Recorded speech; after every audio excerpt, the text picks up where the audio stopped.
Bismillahirrahmanirrahim. Assalamualaikum warahmatullahi wabarakatuh. Alhamdulillah wassalatu wassalamu ala rasulillah amma ba'du. Hadirin jamaah yang dimuliakan Allah, kita awali kajian kita pada siang hari yang berbahagia ini dengan sama-sama kita membaca basmalah. Bismillahirrahmanirrahim. Memang judulnya agak bikin tanda tanya barangkali ya. Syariat Islam dikubur oleh pemeluknya sendiri. Masalahnya saya ditanya-tanya terus oleh panitia, apa sih judulnya, apa sih judulnya. Akhirnya saya kasih judul yang panitia malah jadi bertanya, maksudnya apa? Syariat Islam dikubur oleh pemeluknya sendiri. Dikuburnya hidup-hidup pula. Jadi dia tidak mati, masih hidup, tapi dikubur dalam keadaan masih hidup. Ini lebih dahsyat daripada dikubur dalam keadaan sudah mati. Maksudnya begini. Yang pertama kita bicara tentang syariat Islam dulu. Jangan sampai kita berpikir kalau disebut istilah syariat Islam, lantas yang terbayang di benak kita adalah potong tangan, rajam, hukum gantung, dan seterusnya. Nah, ini belum apa-apa kita sudah keliru dalam menilai. Syariat Islam itu ya kita menjalankan perintah Allah, tentu yang dijalankan itu namanya syariat. Dan barusan kita sholat yaitu syariat. Kemudian tadi malam mungkin ada yang mendatangi istrinya, membunuh Yahudi gitu katanya. Nah, itu juga syariat. Menikah, makan, minum. Ya, seluruh kehidupan kita itu kalau mau sesuai dengan ketentuan dan kehendak Allah, maka ketentuan dan kehendak Allah itu adalah syariat. Adapun hukum-hukum seperti potong tangan pencuri, merajam pezina dan sebagainya, kalau saya boleh bikin katakanlah angka prosentase, paling banter cuma 2 atau 3% dari 100% syariat Islam. Jangan sampai angka yang cuma 2 atau 3% itulah yang belum apa-apa langsung terbetik dalam tasawur atau dalam cara pandang kita ketika mendengar istilah syariat Islam. Nah, syariat Islam ini sebenarnya sudah ada sejak zaman Nabi. Cuma yang jadi masalah, kita menjalankan syariat Islam ini dalam keadaan di mana apa yang diwariskan oleh Nabi kepada kita dalam keadaan yang boleh dibilang tidak sempurna. Kenapa tidak sempurna? Karena ada 2 masalah besar. Yang pertama, Nabi kita itu sudah meninggal lama sekali, sudah lebih dari 1400 tahun yang lalu. Jadi ketika kita menjalankan agama kita, nabinya sudah nggak ada. Dan kondisi ini juga dialami bukan oleh kita umat Islam saja, tapi orang Nasrani, Yahudi dan semua pemeluk agama, nggak ada yang nabinya masih hidup ya, kecuali agama bikinan yang baru sekarang gitu ya. Nabinya masih ada, itu masih terima wahyu sampai hari ini. Tapi itu kan bukan agama yang benar. Agama yang benar ya, yang maksudnya benar di sini, yang serius disebut sebagai agama resmi yang tercantum dalam KTP kita, Islam, Kristen, Hindu, Buddha dan sebagainya, itu sudah pada nggak ada nabinya. Islam itu nabinya Muhammad yang sudah meninggal. Ya, Nasrani itu nabinya anggaplah Nabi Isa begitu, ya sudah meninggal. Kemudian yang lain, Siddhartha Gautama dan sebagainya sudah nggak ada juga. Artinya ini adalah problem bersama di mana semua agama itu sudah tidak ada lagi nabinya hari ini. Dan buat kita khususnya umat Islam, nabi kita ini sudah 1400 tahun, udah lama juga masa beliau hidup. Nah, cuma ini cuma salah satu di antara problem. Problem yang lainnya, nabi kita itu ternyata bukan orang Indonesia. Nabi kita itu orang Arab. Jadi perilaku dan gaya hidupnya itu jauh berbeda dengan kita. Makanan pokoknya beliau adalah roti, ya, bahan bakunya gandum. Kita makannya ya nasi. Dari segi cara makannya saja sudah beda. Kita ini orang Indonesia makan pagi, siang, sore. Pagi namanya sarapan, siang namanya mindo, malam namanya apalah begitu. Orang Arab, saya punya sahabat, dia nggak makan pagi, nggak makan siang, makannya cuma sore dan menjelang malam aja. Cuma sekali makan bisa buat 6 orang ukuran perut kita. Ya bayangin, makan nasi, bukan nasi, roti gitu ya, lauknya ayam satu gitu. 1 ekor maksudnya. Kalau kita kan 1 ekor dipotong 13 kan, kita mutilasi ya. Nah, rame-rame 1 ekor itu. Nah mereka sekali makan begitu.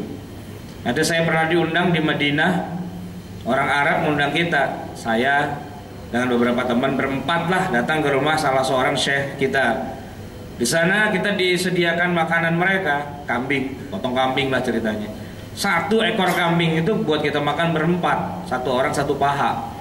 Di sini kan 1 paha sekampung, gitu ya. Nah dia itu 1 paha 1 orang, sampai muntah-muntah kita makan paha kambing. Adik saya kuliah di Al-Azhar, setiap hari dapat jatah daging itu 1/4 kilo sekali makan gitu. Jatah daging dengan telur 2 dan apalah macam-macam gitu. Ya itu lebih-lebih lah. Kita biasanya telur bagi 2 kan, 1 butir gitu.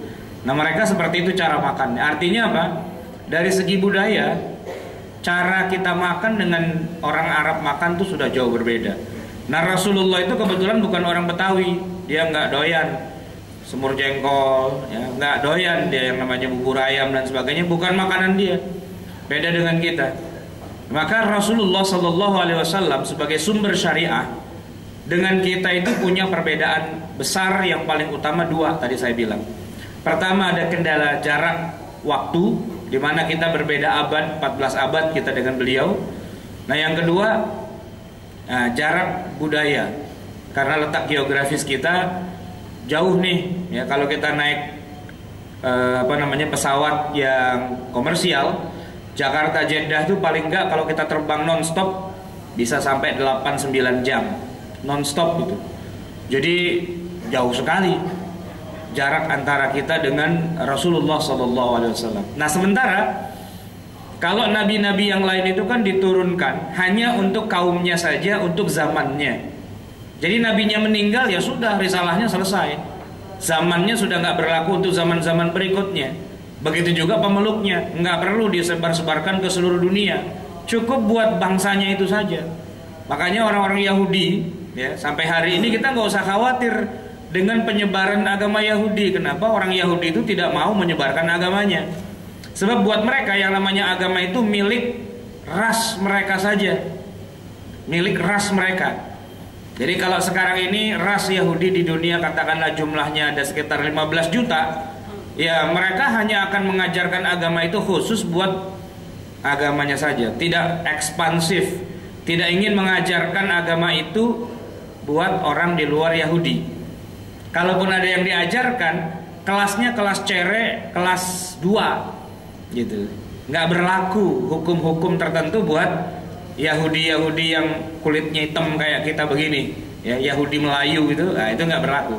Kalaupun masuk Yahudi begitu kan, itu tetap aja warga kelas 2, warga yang dianggap rendah oleh mereka karena mereka membakar ras, dan buat mereka hanya ras mereka saja yang berhak untuk memeluk agama Yahudi. Jadi nggak ada masalah buat agama-agama lain dengan syariat mereka. Yang justru bermasalah tuh kita. Nabinya bukan orang Indonesia, hidupnya pun sudah bertahun-tahun yang lalu. Nah maka kemudian kita butuh sebuah tools, alat untuk bagaimana mentransformasikan risalah atau syariah yang dibawa oleh Nabi Muhammad kepada kita dalam konteks kekinian, dalam konteks masyarakat kita. Nah tools itu kita sudah sepakat, itulah yang namanya ilmu syariah dan ilmu fikih. Para ulama memang bertugas untuk mentransformasikan itu. Sebab Nabi itu tidak keliling dunia. Bahkan Nabi kita hanya berhenti di Jazirah Arab saja, di Makkah dan Madinah. Makanya ayat itu cuma ada Makkiyah, Madaniyah. Tidak ada ayat Batawiyah gitu ya, Jogjaiyah atau Padangiyah atau apa namanya ya Tegaliyah gitu, nggak ada. Kenapa? Karena ayat itu tidak turun kecuali kepada Nabi Muhammad, dan Nabi Muhammad hidupnya cuma di 2 tempat itu saja, Makkah Madinah. itu pun jaraknya dekat, cuma sekitar 450 kilo.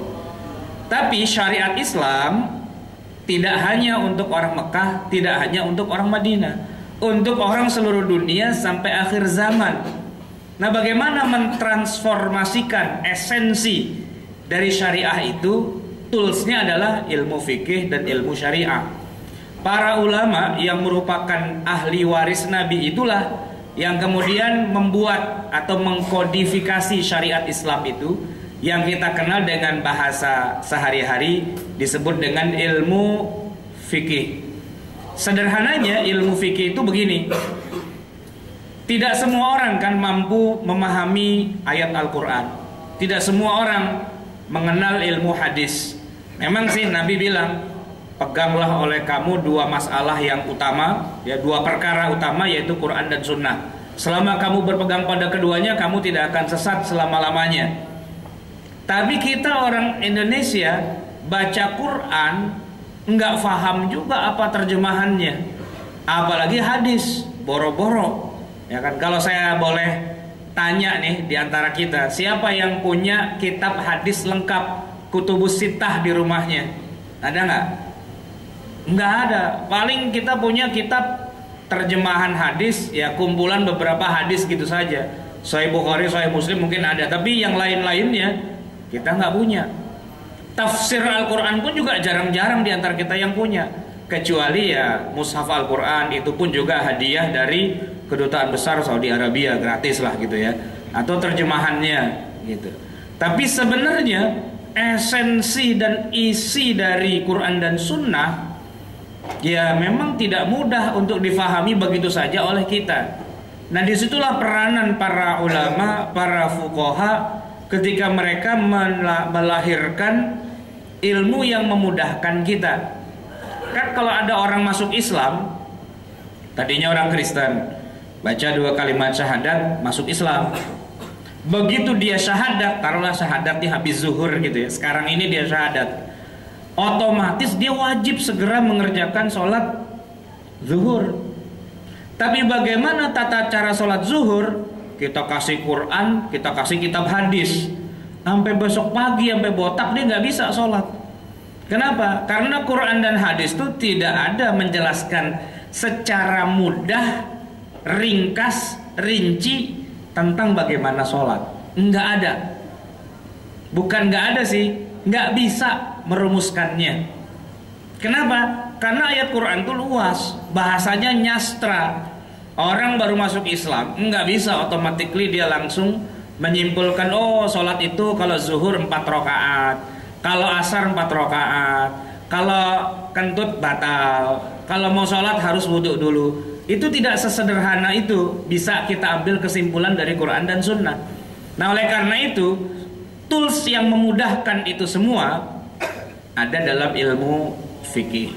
Belajarlah kita ilmu fikih, di mana fikih itu artinya faham, yang pada dasarnya fikih itu tidak lain dan tidak bukan adalah alat untuk memudahkan kita menjalankan perintah Allah. Perintah aslinya ada dalam Quran. Perintah aslinya ada dalam hadis-hadis Nabi. Tapi memahami bagaimana bentuk realnya, ya nggak paham juga. Ini saya kasih contoh sederhana. Kemarin ada teman saya diindikasikan punya penyakit dalam. Dokter bilang tolong bawa ke lab diperiksa. Beberapa hari kemudian hasil labnya dikasih.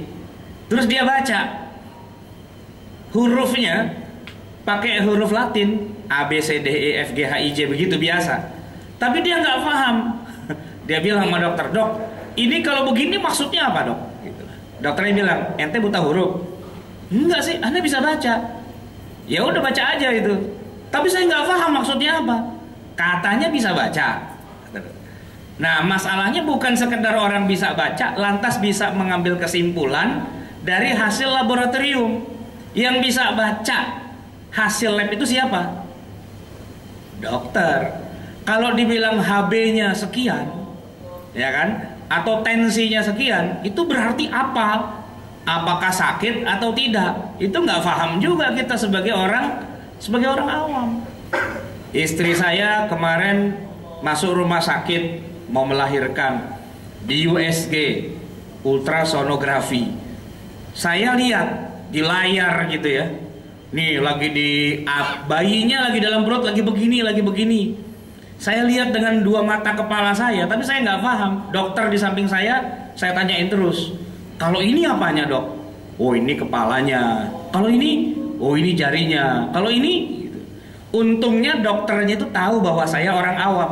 Dia jelaskan maksudnya. Padahal saya melihat dengan dua bola mata saya. Coba kalau dokternya itu sok, dia bilang, mata lu kemana? Lihat tuh. Nah, gitu. Ya saya lihat, cuman saya nggak paham. Quran, hadis, begitu juga. Kita bisa baca Iqra jilid 1 sampai 6 tuh bisa menjamin kita bunyi. Masalah paham tar dulu, ya kan? Terjemahan secara gamblang kita ngerti. Tapi banyak yang tidak bisa kita pahami, dan itu semua harus dijelaskan oleh para pakarnya, oleh para ahlinya. Ada nama ilmunya disebut dengan ilmu fikih, pakarnya disebut fuqaha, ahli fikih. Nah kita kalau mau belajar isi Al-Quran, selain kita baca Qurannya, kita minta guide gitu. Guide-nya siapa? Ya para fuqaha itu. Nah kalau sudah jelas poin ini, saya akan masuk pada poin berikutnya. Yang jadi masalah kita sekarang, Quran kita punya, terjemahannya ada. Hadis kita punya, mungkin kitab-kitab terjemahnya juga punya. Yang kita nggak punya fuqahanya, ulamanya, orang yang mengerti Quran dan Sunnah, itu yang kita nggak punya. Saya bukan mau merendahkan atau menghina. Kalau sekedar ustadz, penceramah, kita nggak kekurangan di Indonesia. Rebutan malah, rebutan ustadz, gitu, ya kan? Banyak di mana-mana. Pengurus majelis taklim itu tidak akan kekurangan SDM yang bisa diundang suruh ceramah. Cuma mencari fuqaha, orang yang mengerti Quran dan Sunnah secara ilmu fikih, nah itu yang kita kekurangan. Nah ini yang saya maksud, kita mengubur syariat Islam hidup-hidup. Quran ada di tengah kita, hadis ada di tengah kita, tapi orang yang mengerti isinya itu yang nggak ada. Sebaliknya kemudian karena kita nggak bisa bedakan mana dokter, mana mantri, mana OB di rumah sakit, kadang-kadang office boy di rumah sakit, mentang-mentang dia kerjanya di rumah sakit, kita suruh menjelaskan apa maksud hasil ronsen ini, apa maksud hasil uji laboratorium ini. Karena walaupun dia office boy di rumah sakit, kan bau-bau rumah sakit juga tuh. Ya, kadang-kadang bajunya mirip-mirip sama dokter juga. Kita tanya, kebetulan si OB-nya juga sok percaya diri juga. Oh, saya mah kalau di rumah sakit ini udah 15 tahun katanya. Jadi apa? Ya jadi OB sih sebenarnya, bukan jadi dokter. Nah, OB-OB inilah yang kemudian banyak mengisi perkuliahan fakultas kedokteran. Nah, hasilnya ya tentu saja nggak akan ada yang jadi dokter. Wong gurunya aja bukan dokter kok. Dosennya saja bukan dokter. Bagaimana mungkin muridnya bisa jadi dokter? Nah, problematika kita sekarang di situ. Kita kekurangan fuqaha, kita kekurangan ulama, tapi kita surplus alhamdulillah khutbah, penceramah. Ya, orang yang bisa menggiring suatu majelis untuk bisa semangat keislaman, menggiring mereka untuk bisa merenung sampai menetes-neteskan air mata, bahkan bisa mengocok perut hadirin sehingga bisa tertawa terpingkal-pingkal. Pokoknya majelisnya hidup. Tapi bagaimana dengan ilmunya? Ya ntar dulu gitu. Karena ilmu itu tidak nurun dari orang tua, mentang-mentang bapaknya ulama lantas anaknya otomatis ulama. Tidak. Ya memang ada hafalan mahfuzat, al ilmu nurun. Ya, tapi artinya ilmu itu cahaya, bukan nurun dari bapaknya ke anaknya. Itu lain lagi judulnya. Nah, sekarang yang jadi masalah, Nabi sudah pesan nih dari dulu. Sejak 1400 tahun yang lalu ada hadis bunyinya begini. Innallaha la yaqbidul ilma intiza'an yantazi'uhu minal ibad. Allah itu tidak menghapus ilmu tentang agama kita ini begitu saja dihilangkan dari hamba-hamba. Qurannya masih adalah, ya, hadisnya masih banyak di mana-mana. Perpustakaan Islam itu masih penuh. Bahkan toko buku Islam itu tetap bergairah, gitu. Cuman yang Nabi khawatirkan adalah hilangnya ilmu itu bukan dari kitab, tapi Allah mencabutnya biqabdil ulama, dengan dicabutnya nyawa para ulama. Dicabutnya nyawa para ulama itu maksudnya begini, ulama beneran sudah lewat generasinya, sudah pada wafat, sudah uzur, sudah, ya memang sudah waktunya. Cuma regenerasi ulamanya itu yang tidak ada, sehingga yang tersisa bukan lagi ulama, kata Nabi. Yang tersisa hatta lam yubqi aliman, sampai ketika sudah tidak ada lagi orang alim. Alim di sini maksudnya bukan alim kagak kenal siapa-siapa, kuper, bukan itu maksudnya. Ya, kita kan sering menyebut alim banget loh, maksudnya kuper banget loh, nggak berani ngapa-ngapain, bukan itu. Alim di sini orang yang mengerti Quran dan Sunnah, yang mengerti ilmu fikih, yang mengerti hukum-hukum syariah secara mendalam. Kata Nabi, hatta lam yubqi aliman. Ketika sudah tidak ada lagi orang yang alim, ittakhadhan nasu ru'usan juhala. Orang-orang kemudian ya menjadikan guru mereka sosok-sosok yang Nabi sendiri yang menyebut juhala, orang-orang yang tidak mengerti tentang syariah. Ya dia ustadz, ya dia pandai berceramah, jamaahnya di mana-mana, nongol di TV setiap hari. Tapi kalau bicara ilmunya, ya memang tidak ada. Itu disebut dalam hadis Nabi, ru'usan juhala. Tokoh-tokoh, ya pemimpin-pemimpin, tapi jahil. Ittakhadhan nasu ru'usan juhala. Kemudian orang-orang menjadikan mereka ini sebagai sumber ilmu. Ya, mereka bertanya tentang hukum-hukum agama, ya tentu saja karena mereka bukan ahli ilmunya. Fasu'ilu fa'aftau bighairi ilmin. Ketika mereka ditanya tentang hukum-hukum agama, karena udah terlanjur dianggap ustadz, terlanjur dianggap tokoh, terlanjur dianggap punya umat yang berjuta dan seterusnya, gengsi dong kalau ditanya nggak bisa jawab. Akhirnya dijawablah sejawab-jawabnya. Fasu'ilu fa'aftau bighairi ilmin. Ditanya dan mengeluarkan fatwa tanpa ilmu. Nabi menutup dengan dua kata hadis tersebut, fadallu wa adallu. Mereka itu ya sesat dan menyesatkan manusia juga. Nah, itulah yang saya ingin sebutkan, bahwa syariat Islam bukannya sudah mati, masih ada, tapi terkubur dalam-dalam, terkubur hidup-hidup oleh kebodohan kita sendiri. Kemarin ini kan ribut tentang tarif penceramah dan dai. Orang pada ribut itu. Saya bilang, yang salah bukan penceramahnya. Ini bukan mentang-mentang saya penceramah juga. Yang salah bukan penceramahnya, yang salah yang undang, saya bilang.